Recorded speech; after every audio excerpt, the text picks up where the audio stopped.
La relación entre México y Estados Unidos atraviesa uno de sus momentos más complejos en años.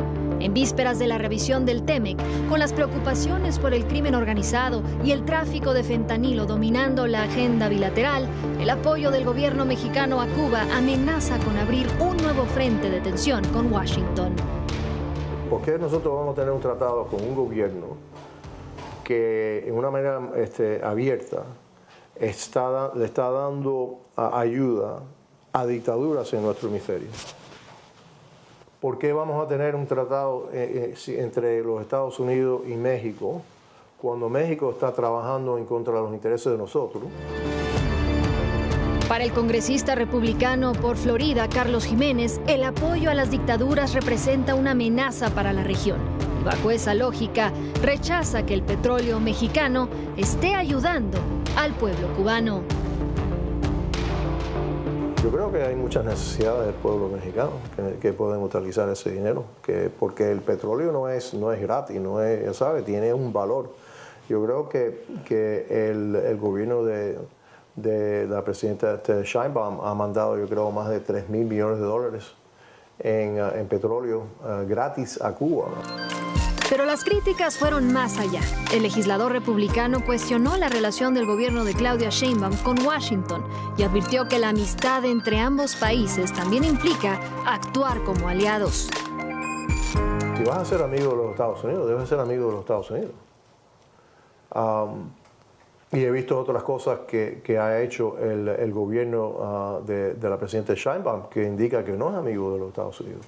Que sí, tiene que negociar con nosotros porque la importancia de los Estados Unidos, el intercambio de comercio, etcétera, los trabajos que se generan en México por el mercado americano, pero también hay otras indicaciones que puede ser que México este gobierno no es tan amigo de los Estados Unidos. La seguridad y el combate al narcotráfico son otro de los temas que pesan sobre la relación bilateral. Para Jiménez, la primera responsabilidad de cualquier gobierno es proteger a sus ciudadanos.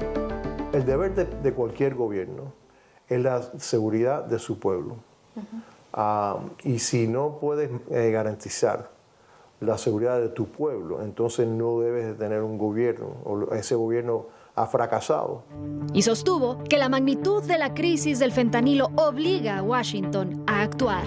Para Azteca Noticias, Lucy Bravo. Está claro que se cruzaron ya, digamos, estas dos agendas, la de seguridad y la económica.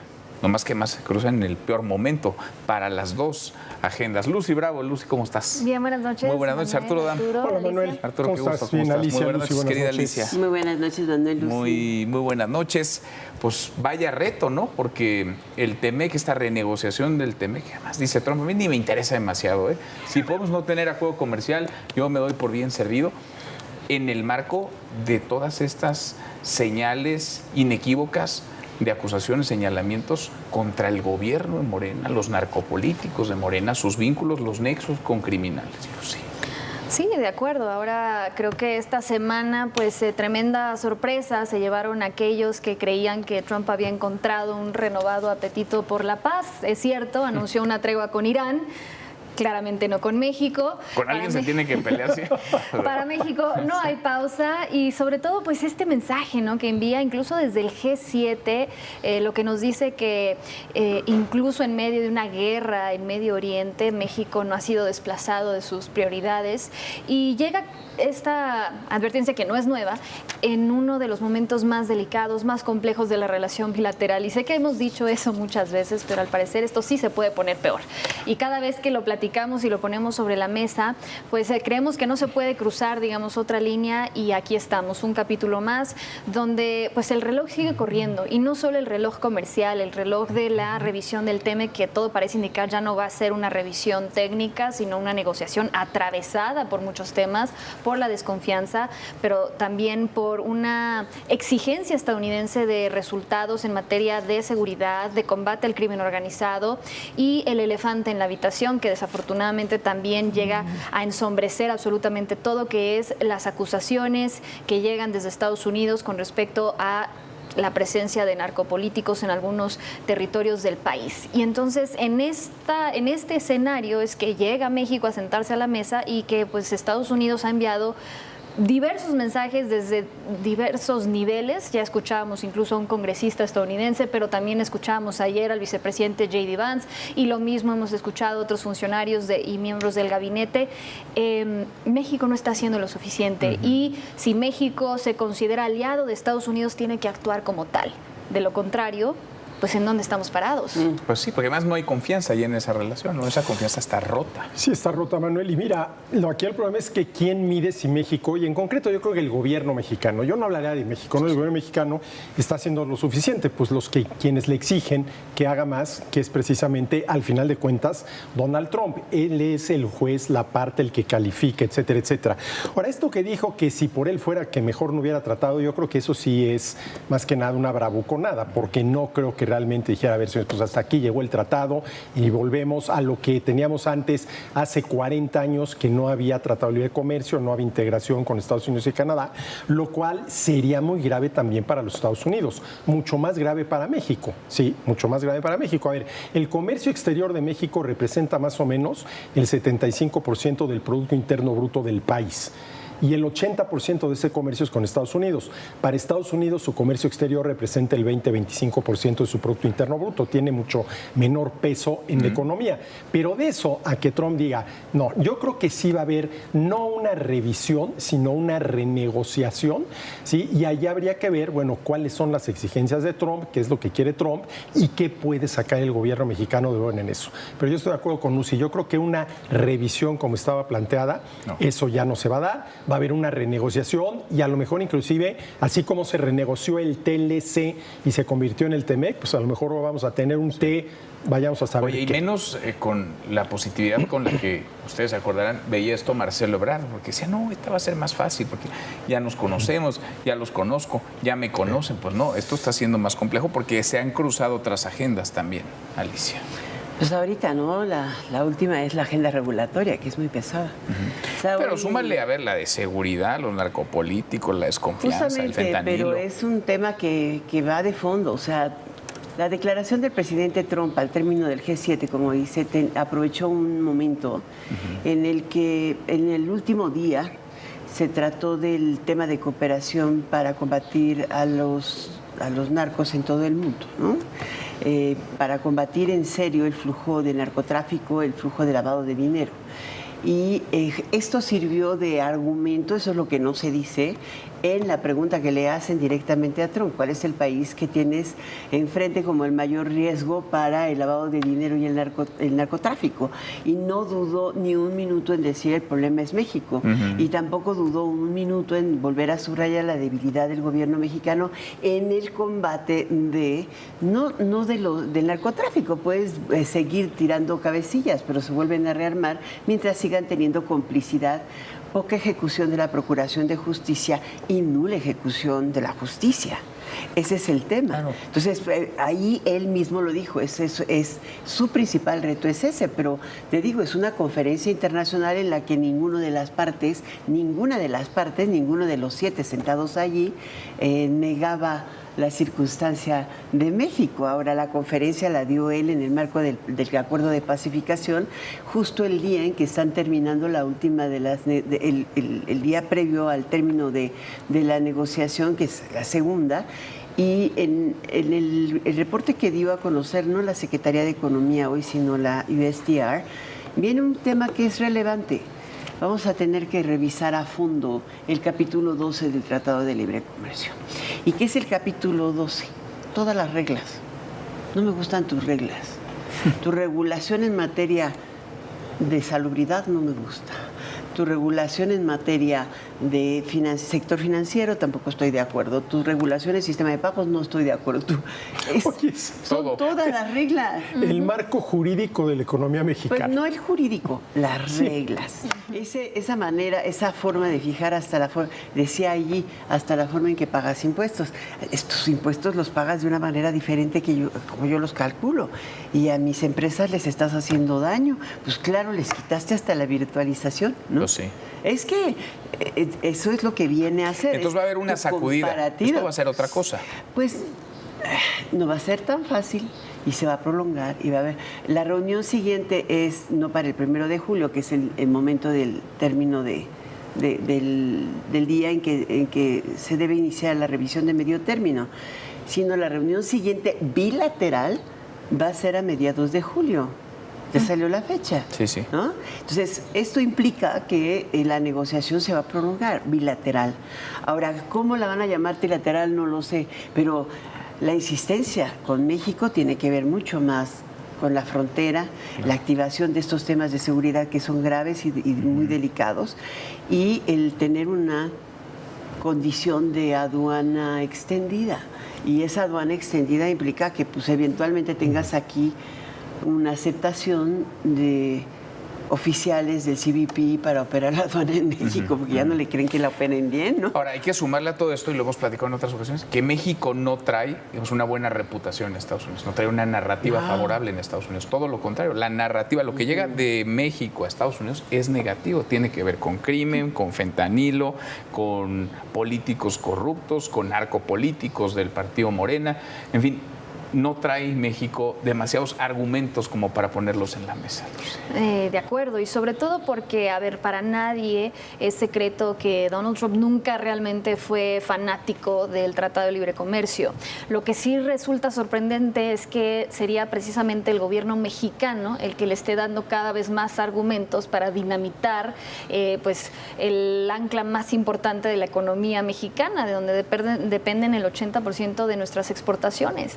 Y sobre todo porque comienza ya a dibujarse pues la pregunta más preocupante de todas, y es que quizás estamos entrando a un nuevo capítulo de la relación en donde, al parecer, para Washington preservar la integración económica igual y ya no es más importante que obligar a México a dar resultados en materia de seguridad, porque esos son los mensajes que una y otra vez están posicionando, y eso claro que resulta sumamente preocupante para la economía mexicana, porque en lugar de quizás estar pavimentando el camino, desactivando algunas de estas minas que están en el terreno, el gobierno mexicano al parecer ha optado por atrincherarse, ¿no?, en el plano ideológico y político, y enviar esos mensajes de los que tú hablas, que no ayudan tampoco a encontrar aliados, ¿no?, del otro lado, y a tejer esos puentes y de alguna manera pues suavizar la situación. Entonces sí estamos en el peor escenario posible en estos momentos. Sí, porque lo que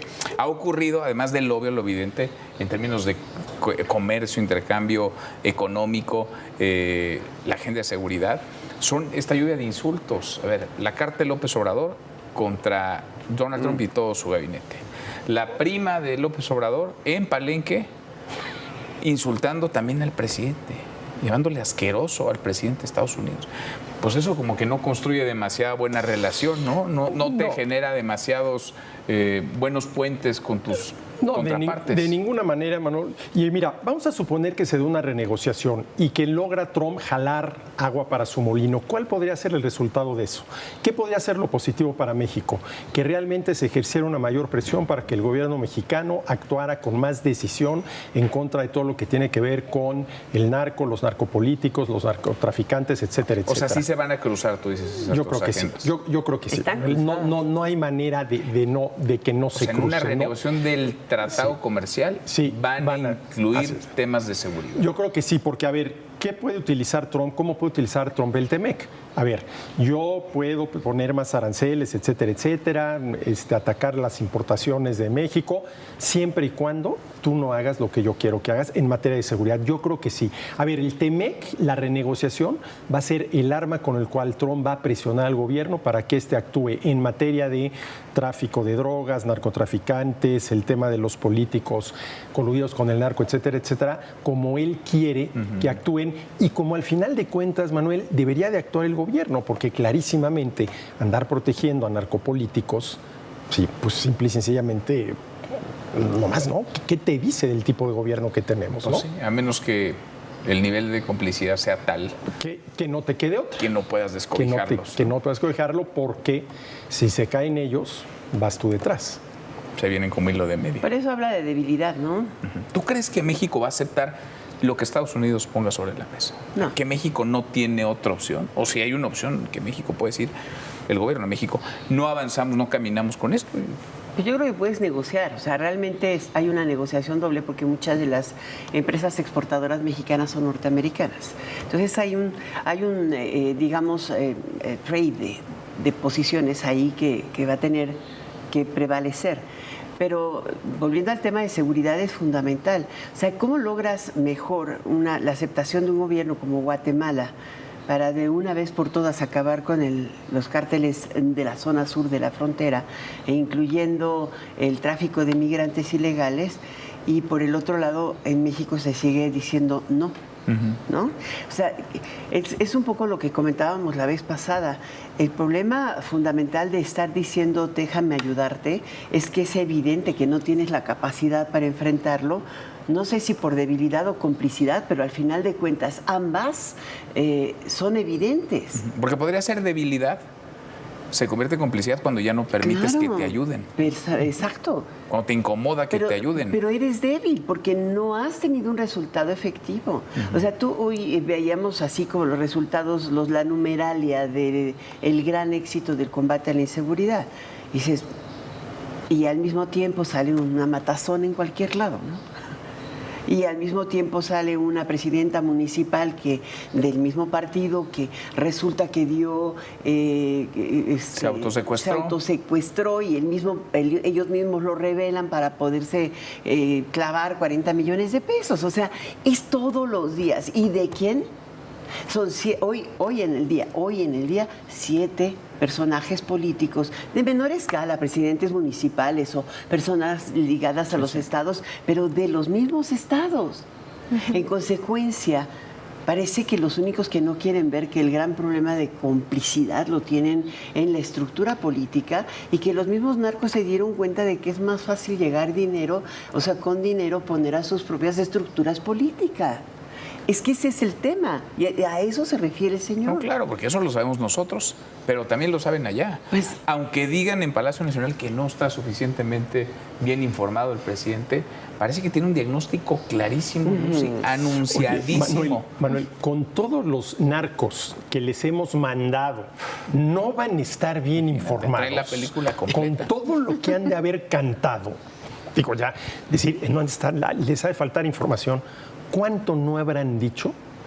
Todo, imagínate. Todo. ¿Y cuántos les hemos mandado? Creo que ya van 100, ¿no? Sí. 136. 136. 136, 92 en el último tramo, pero sin extradición, sin proceso legal, como regalos envueltos, ¿no? Pero al parecer los que no están enterados pues son los que están de este lado, ¿no? Y que se han atrincherado, han cerrado filas y creen que quizás esta estrategia, ¿no? Pues también de comprar tiempo, que claramente, bueno, desde mi punto de vista se agotó. Ahorita hay como una especie de periodo de gracia, creo yo, por la circunstancia que se está viviendo a nivel mundial, pero más allá de eso, yo creo que es un plazo que se va a cumplir, o sea, irremediablemente van a retomar la presión hacia México con respecto a estos expedientes y muchos otros que seguramente están ahí en fila, pero lo que no deja tampoco de sorprendernos, digamos, como mexicanos, es pues hasta qué punto se está estirando la liga o se está jugando incluso con algo tan delicado como pues la estabilidad de este país, del país entero, con tal de proteger a unos cuantos y no perder de vista que la revisión del TEMEC es tan solo una de las palancas con las que cuenta el gobierno de Donald Trump. O sea, también sabemos que a raíz de esta estrategia de seguridad que emprendió con la designación de los grupos del crimen organizado como organizaciones narcoterroristas, pues también hay muchos otros mecanismos que pueden activar para precisamente ir detrás de estos grupos y también de manera extraterritorial. Y eso es otro de los ¿no? elefantes en la habitación y que cada vez están mandando también más señales y al parecer no quieren escuchar o piensan que escondiendo la cabeza pues no va a pasar y entonces si no lo veo o si no me muevo no me existe, ven. No está pasando. Y mira, Lucy, con lo que se está jugando, Manuel, al final de cuentas es con el bienestar de los mexicanos. A ver, el bienestar futuro, depende de que la economía funcione bien. y que la economía funcione bien, la mexicana, depende mucho de lo que pase con el TEMEC. A ver, ¿qué sería lo ideal? Que se revisara el TEMEC y se avanzara en la apertura comercial, en una mayor apertura. Eso sería lo ideal. Muy probablemente vamos a ir para atrás. Más medidas proteccionistas, menos libre comercio. Y eso acaba afectando al bienestar de las personas. Mucha gente dirá, bueno, pero a mí y esto, que son pleitos ahí palaciegos, el presidente Trump, la presidenta Sheinbaum, etcétera, etcétera. No, esto te pega en tu bolsillo. Empleo, generación de ingresos, producción, una economía dinámica que está parada. A ver, la economía mexicana está parada. De por sí parada y cayendo, ¿no? Cayendo en la creación de empleo, cayendo en el crecimiento económico. No hay un solo indicador que dé para la esperanza. Al y contrario. están sobre alfileres muchos empleos, empresas, ¿no? Y dependiendo del TEMEC. Algo que te deja para reflexionar, ¿no? En Estados Unidos la política arancelaria de alguna manera también les ha funcionado. Tienen mayor inflación, ok, pero el crecimiento económico, según Warsh, el nuevo presidente de la Fed, podría ser este año de 2.6%. En Estados Unidos. Sí, de 2.6%. Que para Estados Unidos es muy bueno. Es un súper, por arriba de 2 está locomotora. El crecimiento del empleo igual. Y aquí, en el mismo periodo, el Banco de México, cuando mucho da el 1.1%, y eso pero que se los ponen analistas optimistas. y economistas dicen, híjole, si llegamos al medio lo logras. Y el INEGI te da a conocer que caíste en lugar de que creciste. El consumo por el suelo. Sí. Y ni para el sueldo te alcanza. No, y la inversión, lo hemos platicado. Sí. No hay un solo indicador que dé para el optimismo. No. Alicia, gracias, muchas gracias, Arturo. Gracias, Manuel, Alicia, Gracias. Lucy. Hasta mañana. Pásala muy bien.